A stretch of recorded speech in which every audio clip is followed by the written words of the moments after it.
మట్టి దొరకాల్సిన అవసరము యాజ్ ఎమ్మెల్యేగా నాకు లేదు, యాజ్ ఎంపీగా ఆయనకి లేదు, యాజ్ ఎమ్మెల్యేగా ఆయనకి లేదు.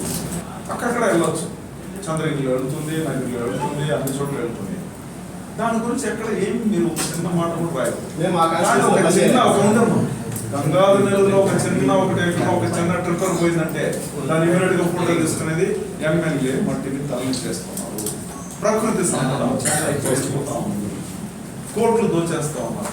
ఏంటంటే మట్టి తీసుకుపోతే నాకేమొస్తుంది, అది ఎవడన్నా చెవుడు భూమికి పక్కన కోలుకొని రెడీ చేసుకుంటాడు, దాన్ని చేసుకుంటాడు. ఎమ్మెల్యే ఏమైనా భూతం పెట్టుకుని సీసీటీ కెమెరా పెట్టుకుని ప్రతి లారీకి మీకు ట్యాగ్ పెట్టుకుని జీపీఆర్ఎస్ పెట్టుకుని ఫాలో చేస్తారని దళితులను తొక్కేయాలి. ఈ మీరేదో మంచిగా మమ్మల్ని చేయాలని ఉద్ధరించాలని మీరు ఎక్కడ కూడా చేయడం లేదు. మీరంటే కొంతమంది మేమేమంటారంటే ఎస్సీని మమ్మల్ని వదలండి, మేము పక్కని ఎన్ని రోజులు మమ్మల్ని తొక్కుతారు. వేరే వాళ్ళు ఏం మాట్లాడినా దాని గురించి ఏం రాయరు. మీరు ఒక నాయకుడు, ఒక ఎమ్మెల్యే గురించి మీరు ర్యాంకింగ్ ఇచ్చేటప్పుడు మీరు చాలా కేర్ఫుల్గా బాగా ప్రాపర్గా అనలైజ్ చేసి ఇవ్వండి.